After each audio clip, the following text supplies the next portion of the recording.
Hello everyone, welcome to S S GBs Mentora. अब तक हमने यूनिट 1 कवर कर लिया है। Types of signal, types of system, convolution वगैरह अब हमने सब देख लिया। मैथमेटिकल पार्ट भी देख लिया, सर्कुलर और लीनियर कन्वोल्यूशन का भी हमने एग्जांपल्स सॉल्व कर लिए। अब देखते हैं कि वो जो चल रहा था सब कन्वोल्यूशन वगैरह, वो जो कुछ प्रॉपर्टीज वगैरह देखी, that was part of the time domain. Convolution जो किया वो भी टाइम डोमेन में। अब देखते हैं what is the exact difference between time domain and frequency domain. हमने जब कॉन्वोल्यूशन के एग्जांपल्स सॉल्व किए तब हमने देखा कि कितना लेंदी फॉर्मूला हो गया, कितने बड़े बड़े कैलकुलेशंस आ जाते हैं। मतलब सिग्नल अगर बड़ा बड़ा हो जाए तो वो मैथमेटिकल कैलकुलेशन बहुत बढ़ जाएगा, और ह्यूमन से एरर्स भी बढ़ जाते, तो बाई ह्यूमन तो वो सब कैलकुलेट करना फिजिबल नहीं रहेगा। उसके हिसाब से देखा जाए तो कंप्यूटर के लिए एक लिमिट के बाद डिफिकल्ट हो जाएगा कि कितना करेगा ना, कंप्यूटेशन पावर जो है वो बढ़ जाएगी। तो उसके लिए सॉल्यूशन होता है कि कन्वर्ट दो सिग्नल्स इनटू फ्रीक्वेंसी डोमेन।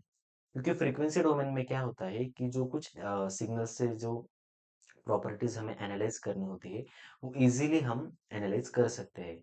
जैसा उसका एग्जांपल देखा जाए तो म्यूजिकल कॉर्ड्स जो होते हैं, हमारे कोई भी गाना बनता है, अगर सारेगामापा एक साथ बजा रहे तो टाइम वाइज देखा जाए तो बहुत सारे कॉर्ड्स एक साथ प्ले करे जा सकते हैं, तो टाइम वाइज डिफिकल्ट जाएगा एनालाइज करने के लिए। लेकिन फ्रीक्वेंसी वाइज देखा जाए तो सा की फ्रीक्वेंसी अलग होगी, रे की, ग की, प की, सबके फ्रीक्वेंसी अलग होगी। तो उस हिसाब से फ्रीक्वेंसी के पर्सपेक्टिव से देखें तो इजी इजी हो जाता है कोई भी सिग्नल और कोई भी सिग्नल की प्रॉपर्टीज को एनालाइज करना। तो उसके लिए हम देखते हैं time domain versus frequency domain.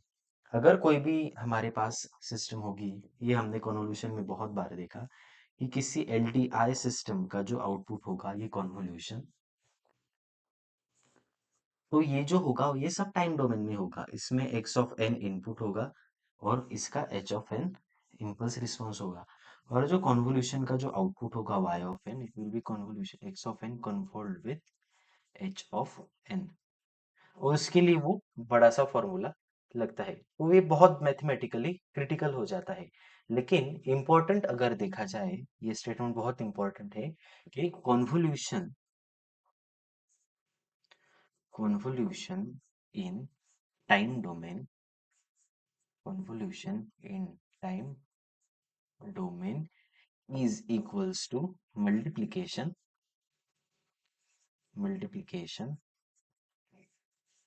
in frequency domain।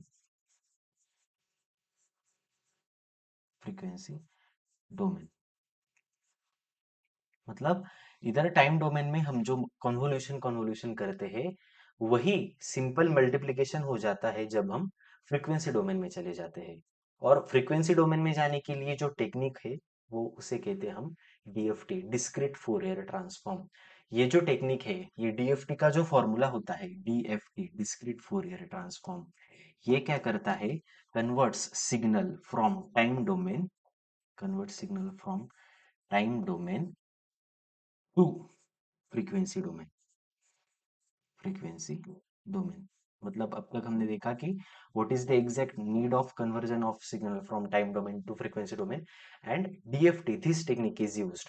और इसका जो फॉर्मूला होता है, अगर हमने टाइम डोमेन में देखा जाए तो एक्स ऑफ एन अगर हमारा कुछ डिस्क्रीट सीक्वेंस होगा तो X of K is equals to summation N is equals to 0 to capital N minus one, then X of N वही सीक्वेंस टाइम डोमेन वाला, और उसको मल्टीप्लाइड होता है E raise to minus J two pi N A by N. ये formula है हमारा DFT का। और इसमें जो ये टर्म्स है, ये टर्म क्या काम करता है, why the length is from 0 to n minus 1, and what is the exact result of this sequence, we will see in the next lecture. Thank you.